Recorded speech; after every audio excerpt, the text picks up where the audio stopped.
Ladies and gentlemen, welcome back to another episode of Uncut Jams.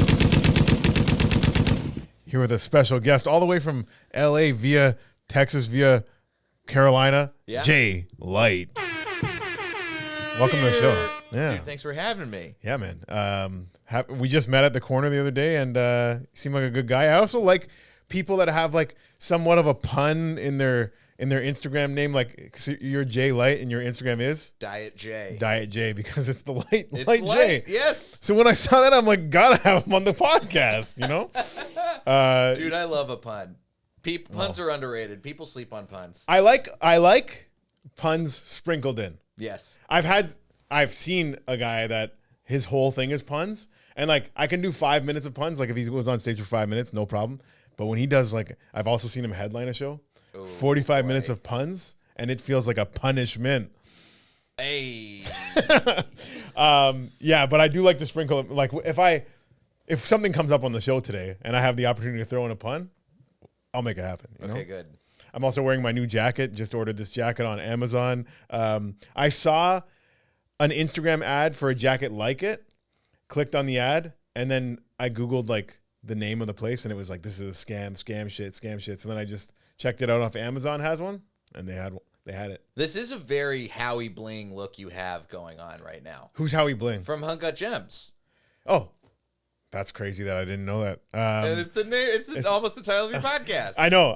I like that he's a degenerate gambler in it, and I like to gamble. I've seen that movie once, but it was years ago. Didn't remember his name. Man, I just rewatched it recently because I saw. Have you seen Marty Supreme yet? I haven't seen it. Okay. Heard mixed things. I really liked Marty Supreme, and after watching it, I was like, I gotta watch Uncut Gems again. And Uncut Gems is just like, to me, that's one of the few like perfect movies. So stressful.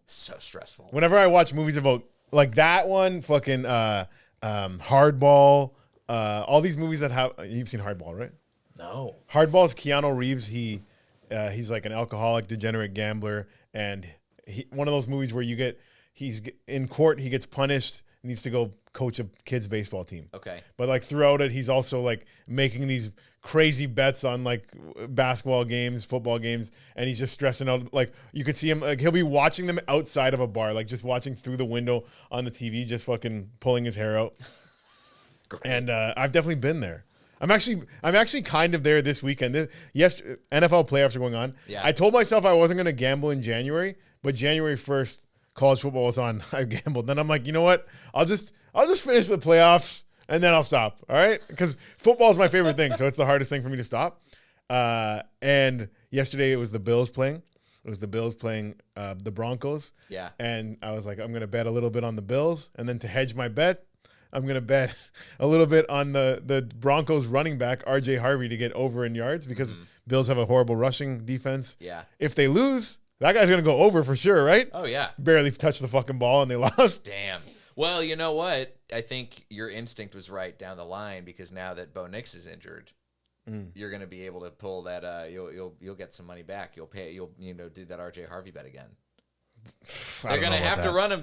You think they're going to trust Jarrett Stidham to throw? Well, but if is he going to Nick Foles it? Texans and Patriots both have good run defenses, so I think they'll be able to, like, yeah, that's a good point. And they'll be like, hey, like same way you're saying, Stidham's not going to be able to throw, so they're not even going to worry about him too much. Yeah, it's going to be tough. Yeah. So hopefully, good things happen tonight with the Bears and Rams, and I hope so for you. Yeah, I'm gambling. I put a couple bets on the Oscar nominations. Okay, what do you got? I've got. Is it tonight? No, it's Thursday, I think.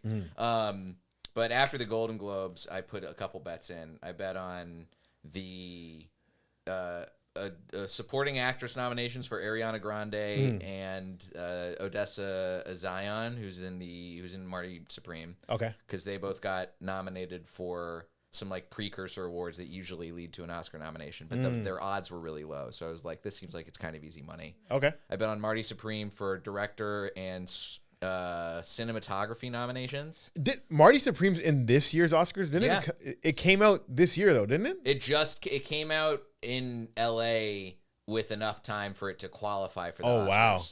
So it came out in LA and then it was wide released on Christmas Day. And then Let's see. There's one other. I bet on the kid from Sinners to get a Best Supporting Actor nomination. Miles Catton. The kid that plays the guitar? Kid, Okay. Yeah. He's the long shot, but if that bet pays off, that's a real nice payday for me. Was it last year? Best Picture last year, was it the one about the girl, the Russian girl? Anora. Anora. Yes. Last year, so I don't normally bet on the Oscars, but I saw that she was up for Best Actress, and then for that to win Best Picture was like a huge underdog. I'm like, well, if they have the Best Actress and they were also like a good odds for Best Director, I'm like, they must have a chance to win Best Picture. So I bet on it to win Best Picture, and I won, and it was like 3-1 or something like that. Dude, it's crazy that was so low odds to win. It was a great movie. Yeah, I forget what the favorite was last year. A lot of people were thinking it was maybe going to be The Brutalist. The Brutalist, which is a very Oscar baity movie. Because it's like, what's The Brutalist about? It's The like some Brutalist sad is shit. about it's like a guy. Adrian Brody plays this Jewish architect who like escapes the Holocaust and comes to the U.S. to make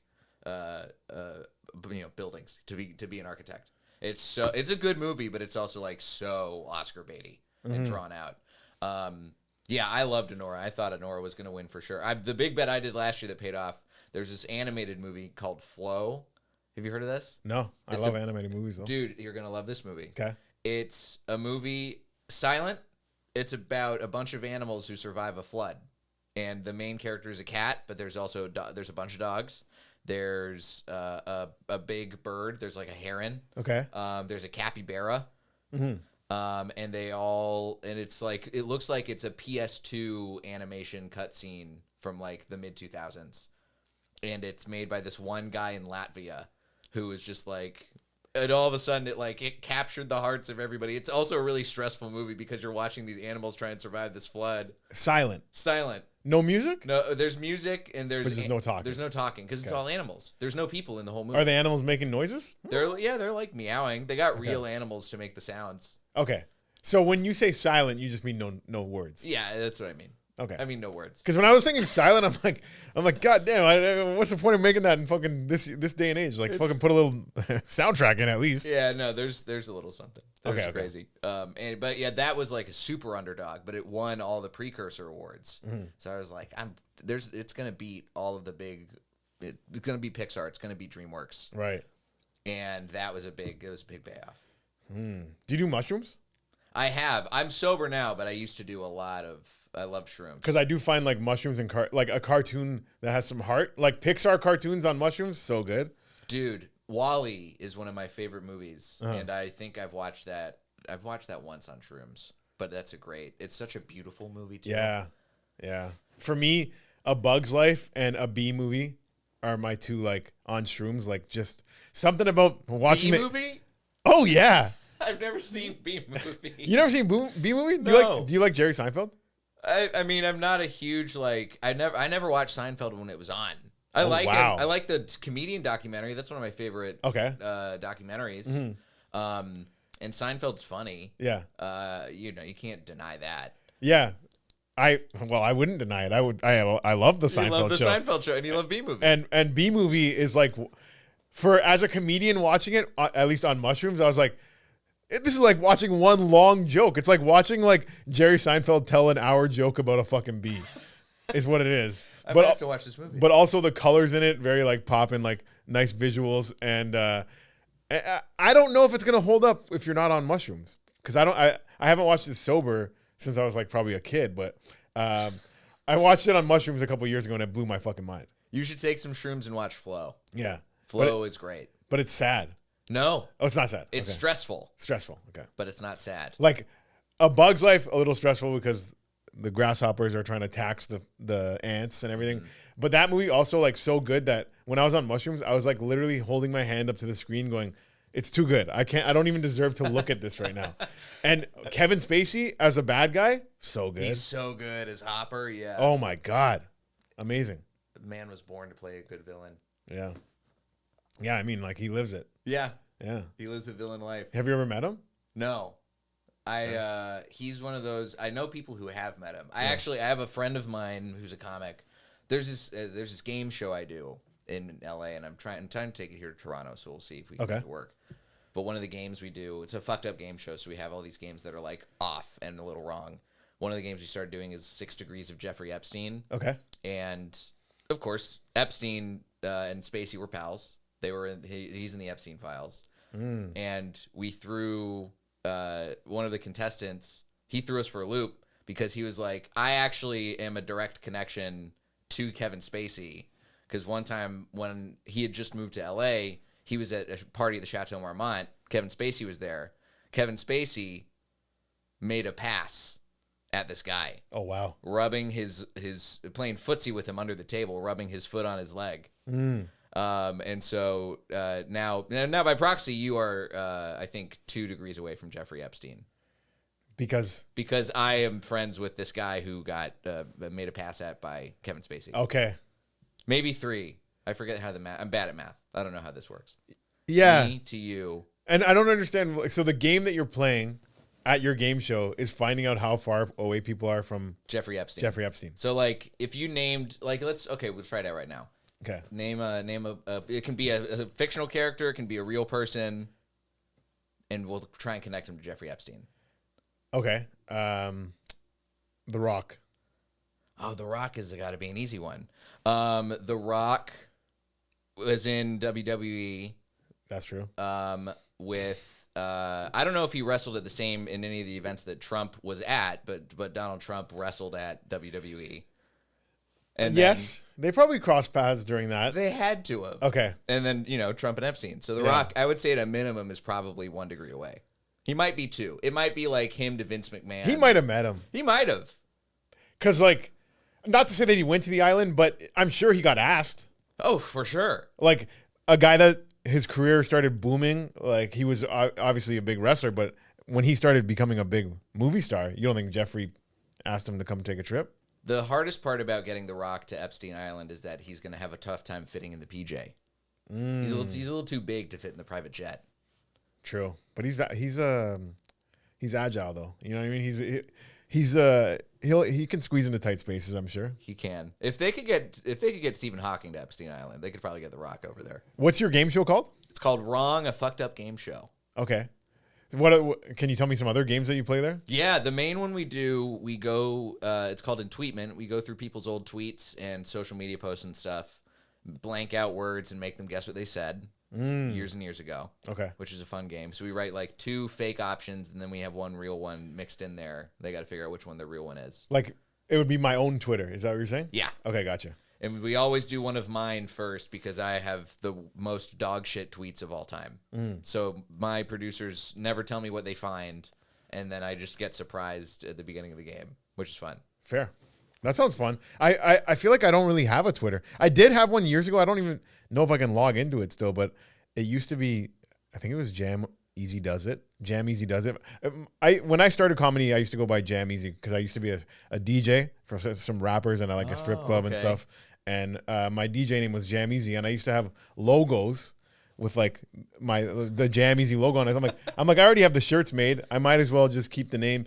I'm gonna sell shirts when I do comedy. Yeah, might as well. And since doing comedy, I mean, I didn't really advertise them, but I sold like 2 shirts in like 5 years, and then I was like, all right, you know what? I feel like having a nickname in comedy is a bad idea. It's a tough thing to live up to. I think. I could picture you as Jam Easy, but I feel like it's different. Like I saw your set the other night. Yeah. That's not a Jam Easy set. Fair. You know? Yeah. Yeah. Most people like what they expected from me, if they're meeting me for the first time, they'd be like, oh, this guy's going to be, I don't know what they're expecting, but probably like they expected me like coming like a do-rag or something, which like I definitely have like black influence in me, but I've always been like a guy that doesn't like wiggers, to be honest. Okay. Even though I might be one. I don't know. But I'm like, I don't like talk like one. And I would look at like white guys that do that. I'm like, oh, this guy's a loser. Yeah. So I haven't embraced. I don't know. All I'm saying is that I don't have it in me to introduce myself to grown men as Jam Easy anymore. Even though most of my friends call me Jam or Jam Easy, I like when I was meeting new people in comedy, I would say my name's James. Sure. Right. Yeah. And then when I would be going to new cities, if I said, hey, my name's Jam Easy, can I get on the show? They'd be like, fuck you and your fucking nickname. Absolutely. Jam Easy's not getting booked. Not getting booked. You might get booked, like Jam Easy, if he was showing up in LA, Jam Easy could get booked on like Crack 'em Up Thursday. Okay. which is or chocolate sundaes. Yes. I mean, I still hope I can. You guys got to sign up now early on. They've got like a 7-year waiting list. Really? Yeah, you didn't know this? This is one of Holy. my favorite things in comedy is the chocolate, because occasionally I'll see comics who are like coming to LA and they signed up for chocolate sundaes and they got on and their wait list is like, your spot is in 2032. So if I sign up today, I can maybe get on in 7 years, is what you're saying. Yeah, maybe. But it's not even a guarantee. No. How the fuck? Yeah, I guess. There's some weird shit out there, dude.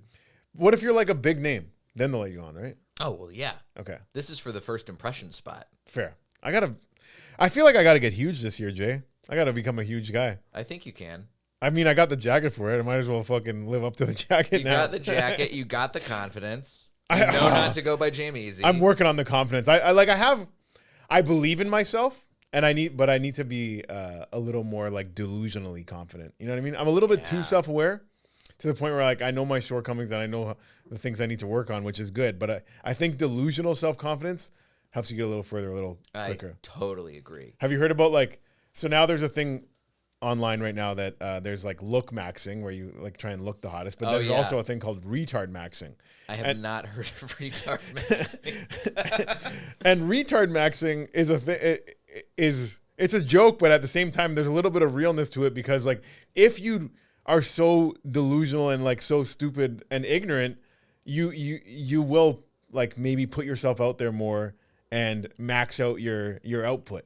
When like if you're too self-aware and too like self-conscious about what you're putting out, then it'll limit you in some ways. Yeah. Like I saw something today where it was like Godfrey, you know the comedian Godfrey? Yeah.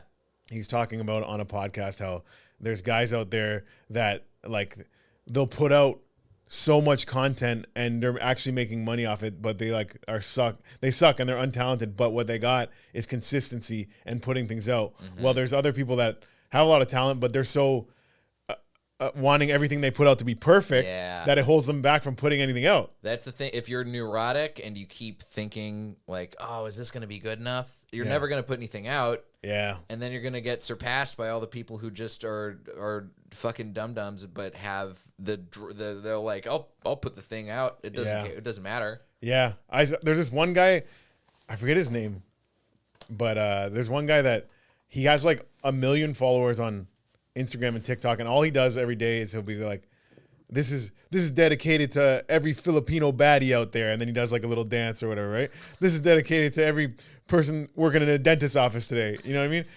And he said he put out 40 videos a day. Oh my God. For like 3 months, got 1 million followers. Now he does like just one a day, whatever. But it's still like, it's like the easiest thing to do. And I don't know why it has all these followers. Like good for him and everything, but fuck, man.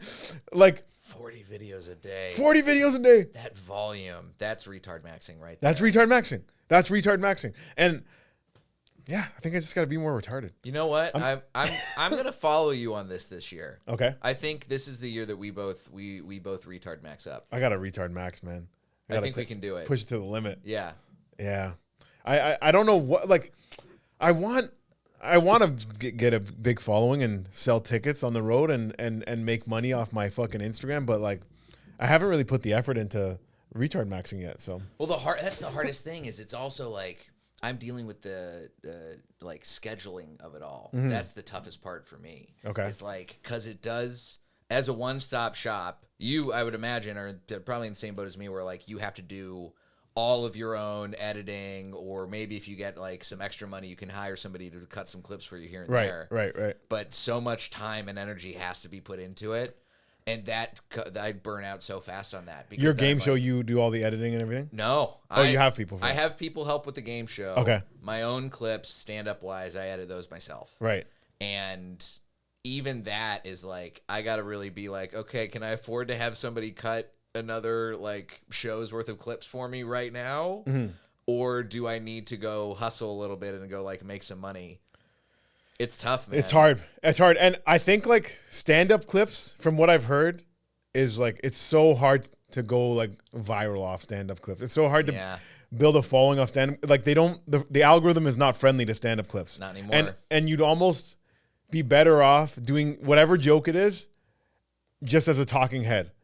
Even though you're not gonna have the audience reaction, which we all love as like comedians, like look at how I'm making everyone laugh right now. Like it feels good, right? But it's like you just talking into a camera saying the exact same thing will probably do better numbers on like Instagram and TikTok. Yeah, I think so. Because that's what everybody is signed up there to do. Yeah. Unless you're doing some really like wacky shit online, which I've seen. There's a lot of TikTok accounts that I've followed here and there that like it's mostly in like cooking content, but they do some really crazy editing stuff.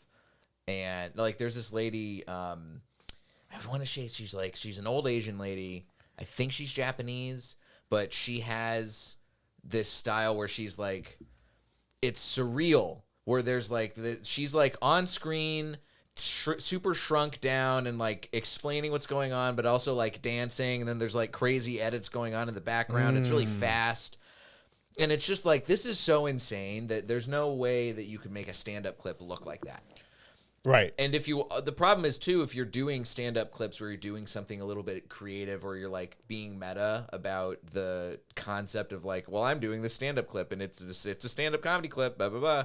But you're being meta about it, then you're only going to get found by the majority of other comedians because they're going to see it and be like, oh, he's doing a meta thing. And comics will like it. Yeah, but they won't buy tickets to your show. They're not going to buy tickets to your shows. They'll ask for a spot on it. Oh, yeah. And you're like, right now I'm worried about filling the seats, not the fucking stage. You know what I mean? Oh, God. I love comics and I love comedy, but there's so many times where like I'm producing a show and people are asking for spots when I'm just fucking stressing about selling tickets. And I'm like, let me sell some tickets and then let me get my head above water here. And then I can start thinking about who I can give spots to. Cause right now I'm just fucking dying on the business end of it. Dude, it's so fucking crazy. The level of stress that we put ourselves through in producing shows. I hate it. I hate it. I love it. But I also like, I was just talking to somebody about this last night. The like 10 minutes before a show starts, no matter if it's like your show that you're producing, if you're just doing a spot on it, that 10-minute frame of time is like maybe one of the most stressful times to exist for a comic. Where you're just like, all right, the train's about to leave the station. We have no idea how this is going to go. Let her rip. Yeah. I remember when I was new, I was living in Brampton at the time and I would produce a show / host it.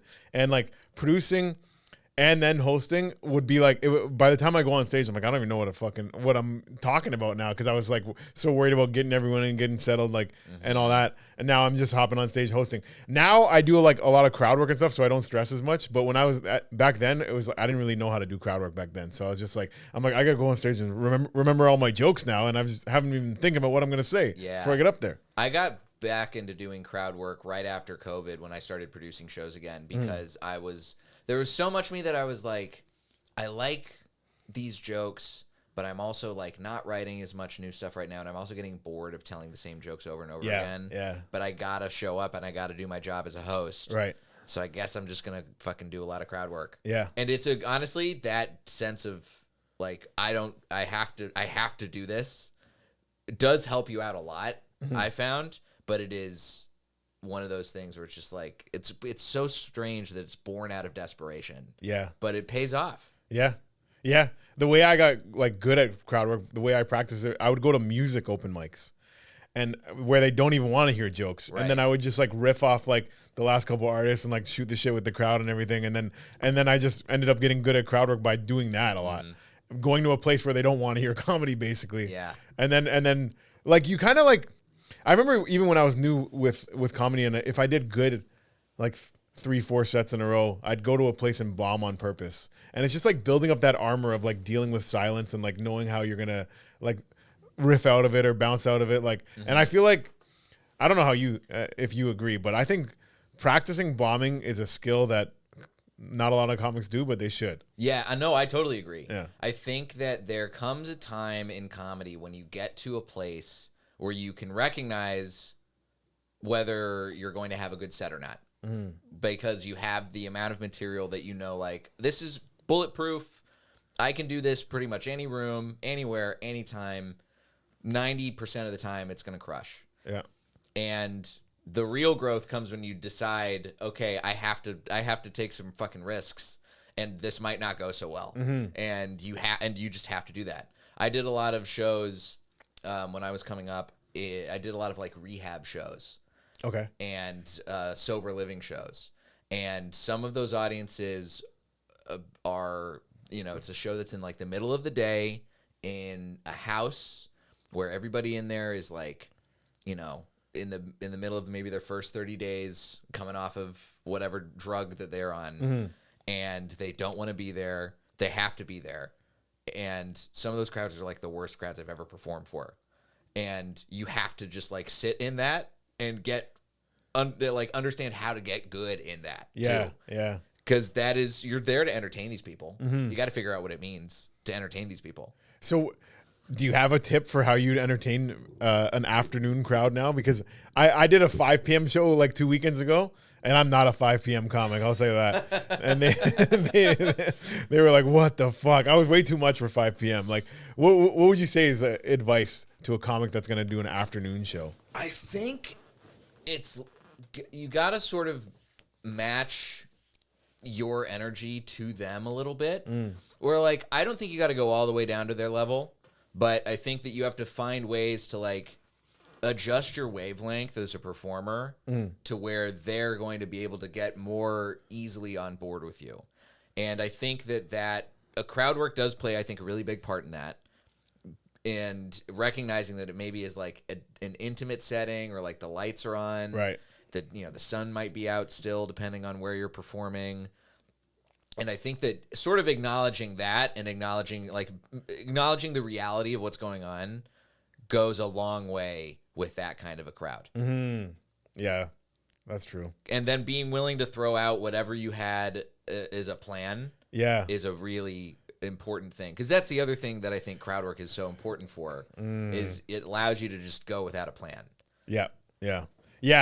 Well, so the only reason I did this 5 p.m. show, it was basically right now people are sending in tapes for like Just for Laughs, right? Right, yeah. And I didn't have a tape, so my buddy was like, oh, I got this show at 5 p.m. if you want to come hop on it. So like you're saying, be willing to throw out your plan. I had my plan. I had my planned fucking 5-6 minutes that I was going to do. Right. Anyways, started doing it, realizing my jokes are too much for these 5 p.m. crowd. And then I started doing like riffing about like how like, yeah, I'm trying to get this tape. Obviously, you guys are making me feel like this tape's gonna be like shit. You know what I mean? And then whatever, doing some crowd work, joking with them, and then that went well. But the material was like not going well. Like it was just not the time or the place. Yeah, dude, it's such a. I've been in that situation before. Yeah, and it's really That's one of the most like important bombs of your existence as a comic, because then those are the kinds of times where you're like, oh, I just got to trust that I have the skill somewhere in my fucking arsenal to have a good time with this crowd.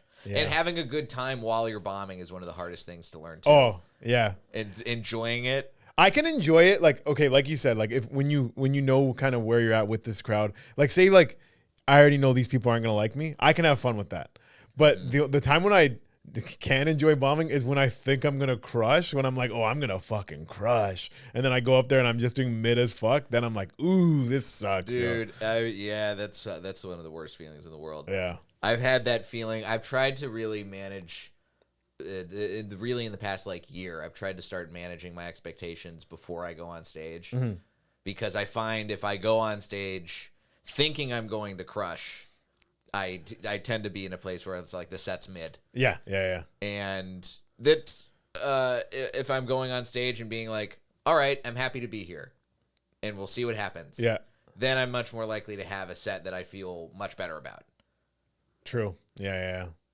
You don't aim for the moon. You aim for just getting in the air. You got to get in the fucking atmosphere. Just get in the atmosphere. Just take one jump. And then, hey, maybe you'll catch some drafts and you'll fly real high. Yeah. You've been doing comedy how long again? A little more than 15 years. And you were sober the whole time, or? No. I got sober 10 years ago. Okay. So I did the first 5-ish years of comedy. I was still drinking, using, all that stuff. Okay. And then when I quit, it was really hard. I didn't realize how much of a wall I had put up between myself and the audience. And so that was really, then I found myself actually connecting with the audience because I had to, and I had no choice. I was doing a lot of like playing at it before, because I came from a background of doing like speech and debate in high school. Okay. So I knew how to put it to perform, but I never knew how to like be in the same room as the people. And I was just doing very like, this is my act. This is my set. You weren't present. No. Okay. And presence is something that had to come after the fact. You were you like if you don't mind me asking, like when you were using, was it like did it turn you into like a bad person? Like is there a reason that you got off it? Like was it fucking up your life in some really negative ways? It was starting to get, my main thing was drinking. I started to get to a place with drinking where it was starting to get bad. I had, they call it in recovery stuff a high bottom, where it's like, all right, there's some shit that's going wrong. Like by the end of my time, like the last summer that I drank, there were times when I was like blacking out a lot. I started getting the shakes for the first time. I was blacking out. Like I came out of blackout one time. I'd gotten kicked out of a bar in New York City. I was sprinting down the middle of the street in the financial district. I didn't have my phone was dying. I didn't have any money. I didn't know where I was supposed to be staying that night. Oh wow. So I had to figure all that shit out in the middle of like just coming to and being like, oh, what the fuck is going on? Right.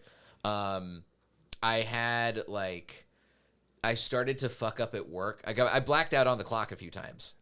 Were you a writing job? No, I worked at the Comedy Store. Okay. So I was a door guy. Okay. And that was at a time when the door guy system, there was a manager that had come around who was really professional in a way that like the club had not had for a long time. Okay.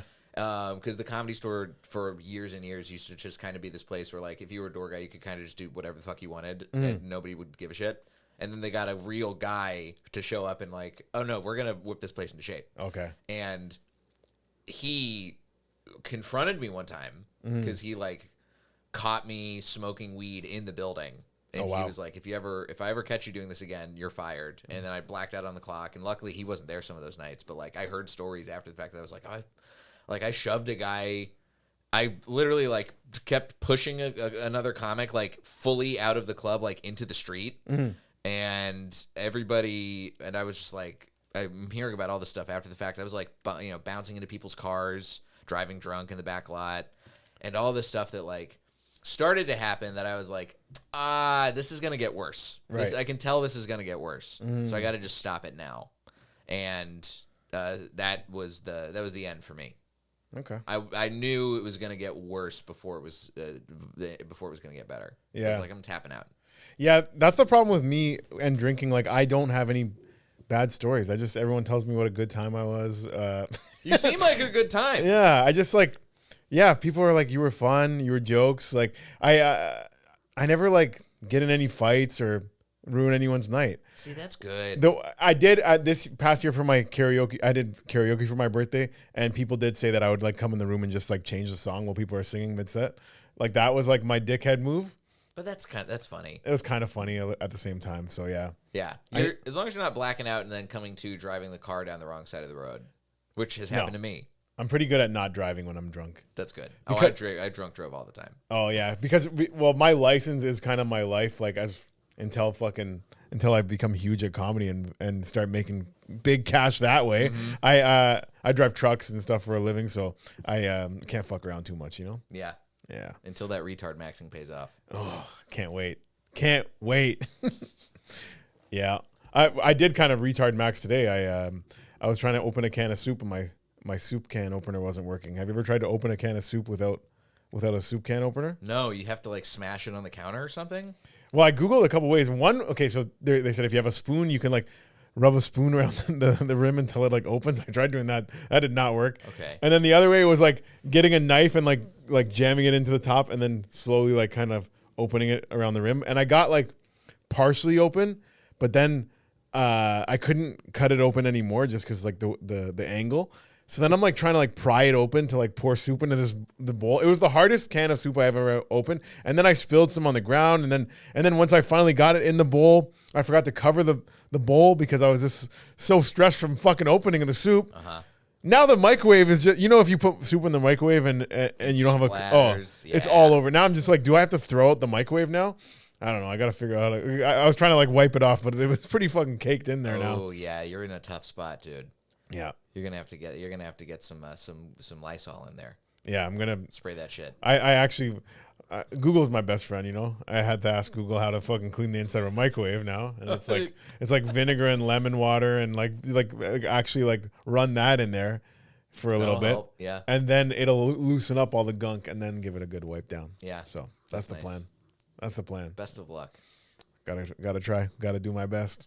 Yeah. I was asking you on the way here if you played sports growing up. I went to watch my my cousin's 6-year-old boy play hockey. Okay. And he can't skate good, but he can shoot. He scored 8 goals in 3 games. Wow. So sick. It's so sick to have like because you can have a family member that you go watch them play sports and they suck. Mm-hmm. It was so sick to watch him score goals. And then after he would score, he would like turn around to like look for us in the crowd. The face light up. This is just a little break from talking about retard maxing. We're talking about a nice moment of a child scoring a goal. And then there's a kid on the team that just wouldn't even like hold his stick in front of him. Like he held his stick like behind him the whole time looking up at the ceiling. And that kid was the coach's son. The coach's son always sucks for some reason. I was the coach's son. There you go. My parents were not the coach, but like I was a coach's son archetype. I was always the kid who was in like I played baseball as a kid, and I was in the back. I was in the outfield. I was picking flowers, picking daisies. I was picking daisies. I was so bad. Yeah. I played baseball for a little while, and then I became an umpire for a little league. That was like my first job, and it was fun watching the kids who are like good at sports, because they're just it's a fun moment. Yeah. See them figure it out. Yeah. It sucks to suck. Yeah. Like I think like I guess the coach probably he wanted his kid to get in sports / he wants to be around the sport, right? Yeah. But when you realize your son sucks, there has to be a time where you just like, all right, we got to stop playing this sport. Yeah, I think that's what my mom was really good about, recognizing that there was like a ceiling for me at sports, and going, all right, you don't have to keep playing this anymore. Let's get you out of here. Right. That was like a lot of the shit that I did when I was a kid. Like I played baseball, and all the kids were just way better than me. Yeah. And so then she was like, all right, you don't got to do that. Football, I grew up in Texas. Yeah. Everybody, if you're basically in 7th grade, everybody plays football, and you find out who's good and who's bad. And if you're good, you stick with it. And if you're bad, you spend the last period of your day doing Spanish class instead of going to gym. Wow. It's pretty sweet. Are you good at Spanish now? I was, not anymore. I've lost all my Spanish knowledge. I can order. I know enough Spanish to like order at the taco truck by my house in LA, but not enough to like understand the shit they're talking about me at the taco truck by my house. Fair.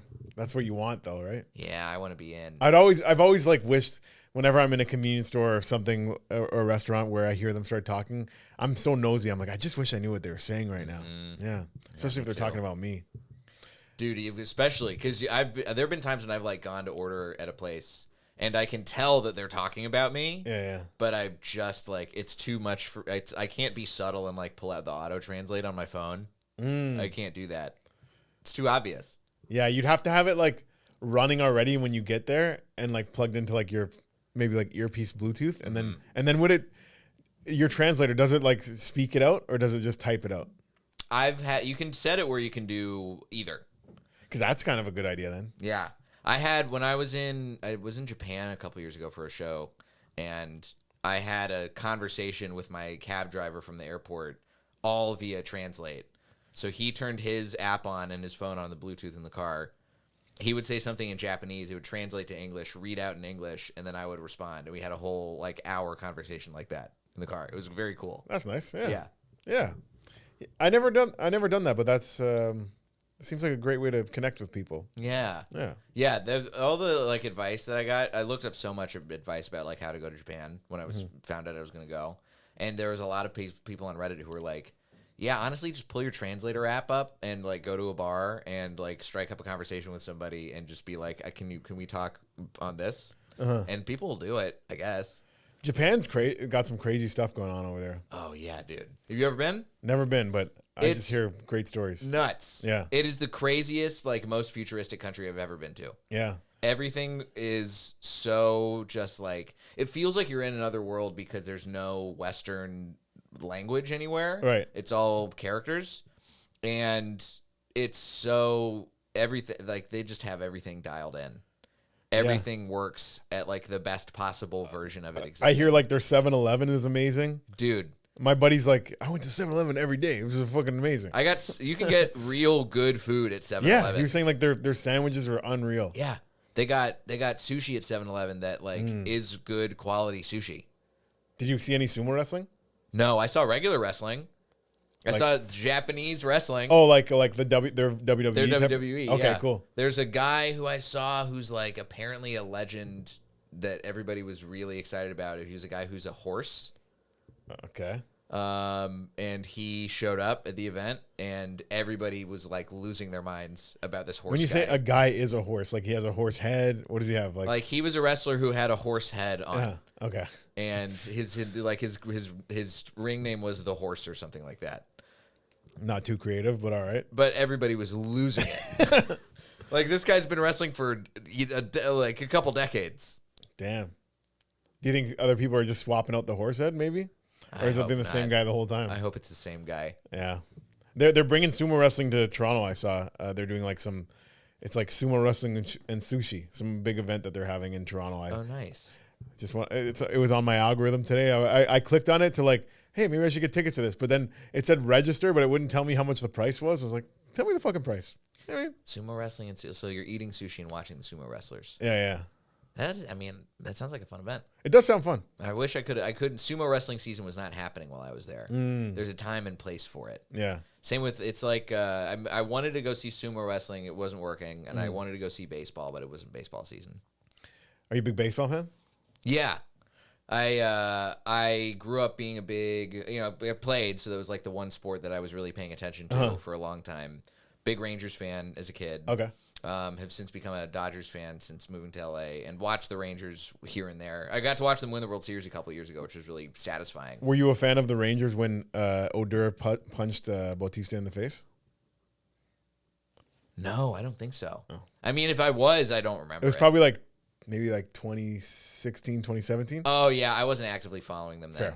That was in the dark years. The last time before the World Series year, the last time I'd actively followed the Rangers was like the Josh Hamilton years. Okay. So like, what was that? 2010, 2011 was like when they were. Yeah, it was a bit after that. Yeah. But yeah, that was like the last time where I was like actively really up to date with what was going on with the Rangers. Yeah. Blue Jays, a very exciting year this year. They almost won, but didn't. And people were like, we'll be back next year. But I don't think we'll be back next year. You don't think so? Well, we already lost Bo Bichette. Yeah. And I also think it was upset about that the other day. It was a magical year that we made it. It wasn't like we were like some super team that's like built to fucking compete for years. I think like we had a great year.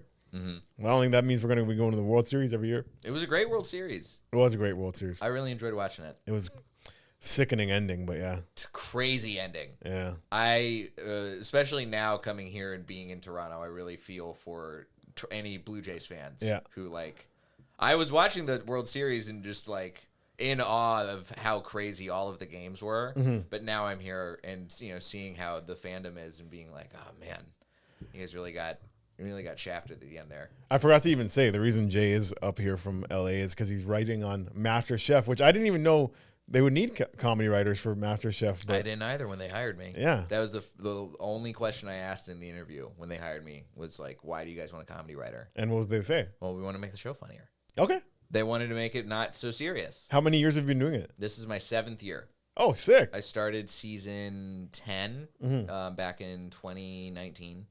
And I've worked on most of the shows, most of the regular U.S. shows. MasterChef Kids, too? MasterChef Kids, yeah. Woo! I've done 2 seasons of Juniors, did a couple specials. I love MasterChef Kids. It's the greatest. It's like you get to see Gordon in a completely different light. Mm-hmm.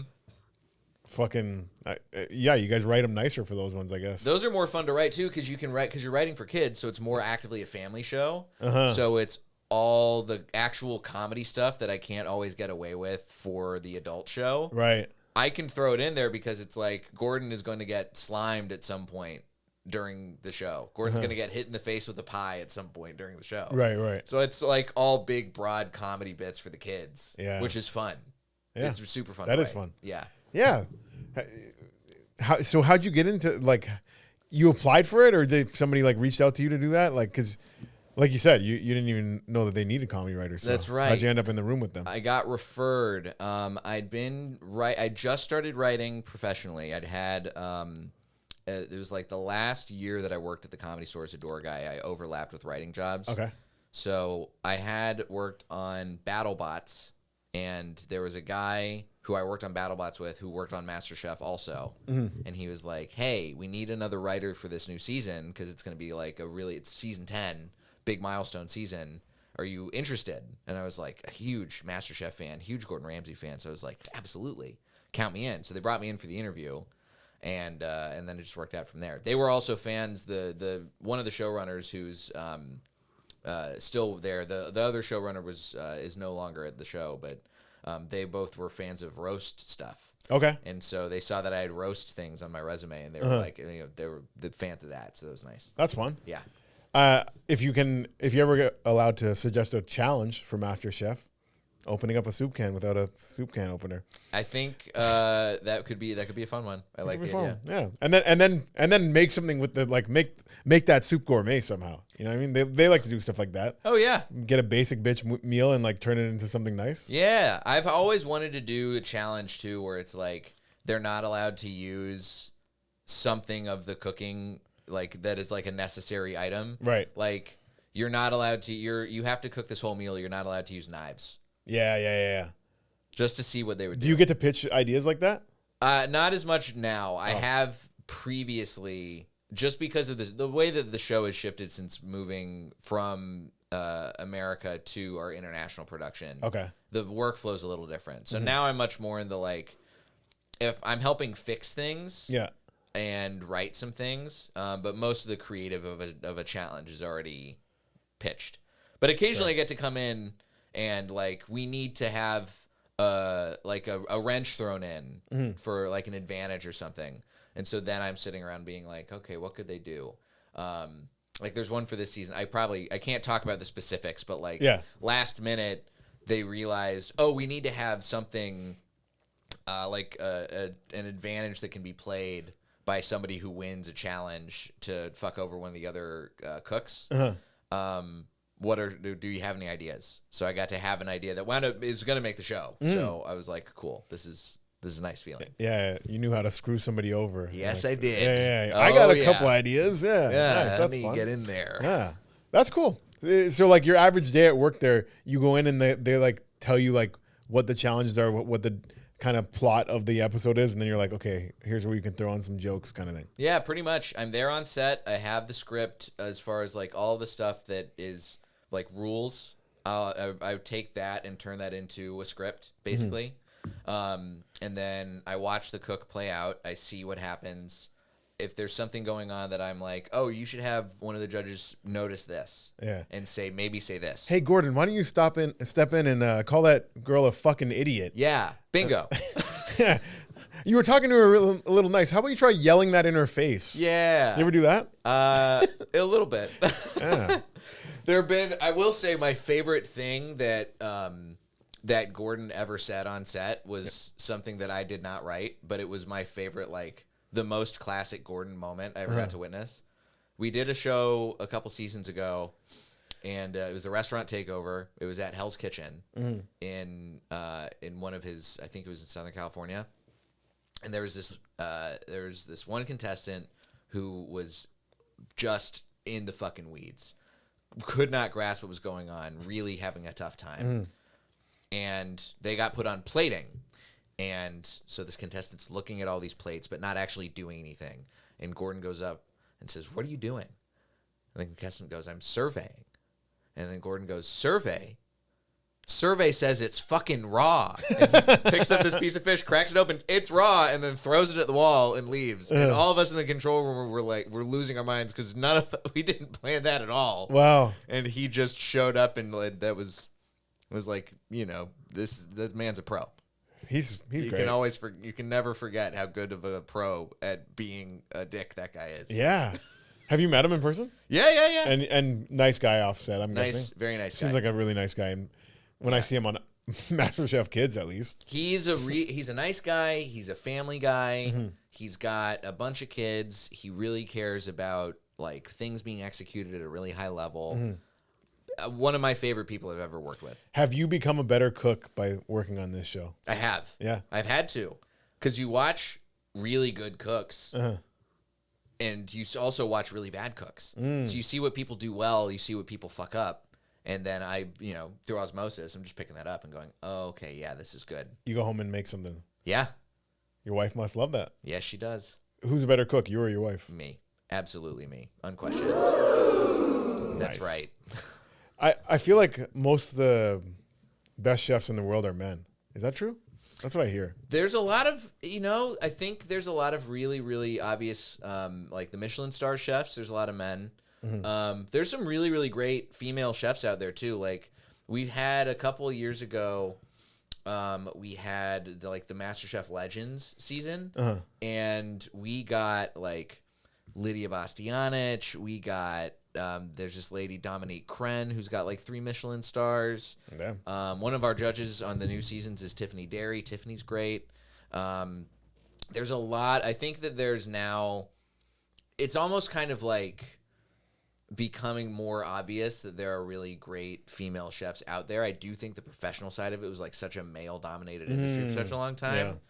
Yeah. And now everybody's starting to be like, oh, no, there's also really great female chefs who are working the line. And they're not...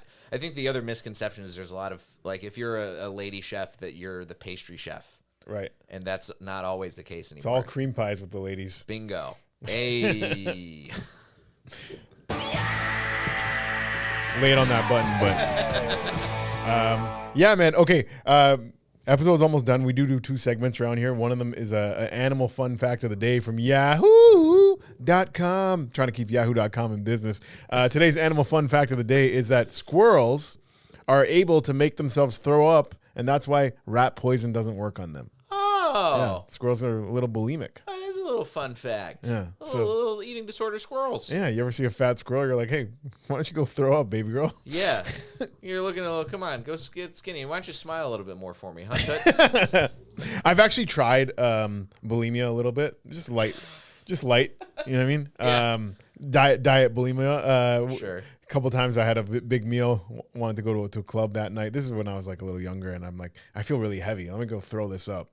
And it did work, but then I heard it like fucks up your teeth and all this stuff, and I'm like, okay, I better chill on that. This is the Jameezy days. Yeah, this is definitely Jameezy was puking.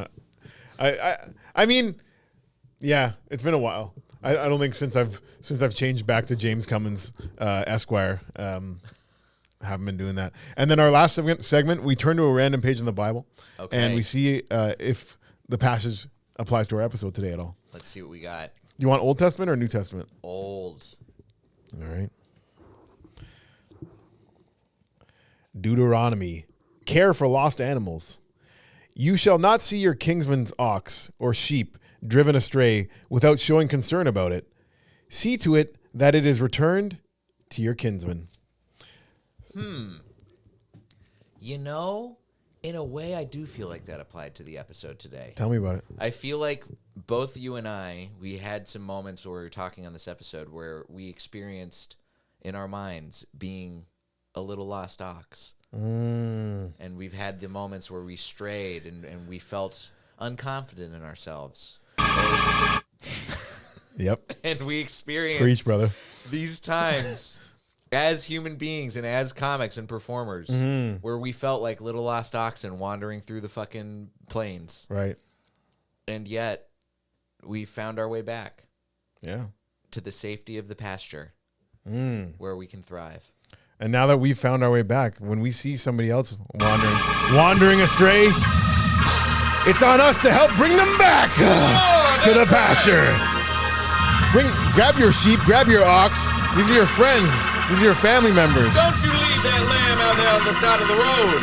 Help them get back to the farm. They are your kin.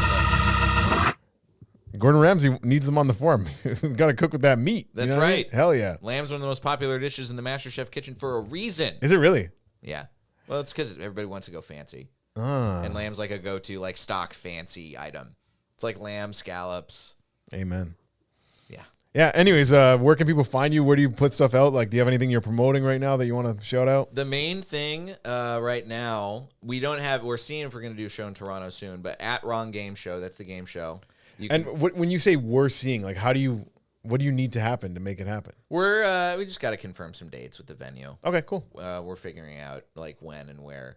But yeah, hopefully in March we'll be taking the show here, but you can watch full episodes online on YouTube, at Wrong Game Show on social media, and then you can follow me at Diet J on social media also. Hell yeah. Very easy to remember. Jay Super Light, easy. Diet Jay. Thanks for coming through, Jay. Thanks for having me. Appreciate you. And you can follow me at James. Come on now. Peace. Real bad man.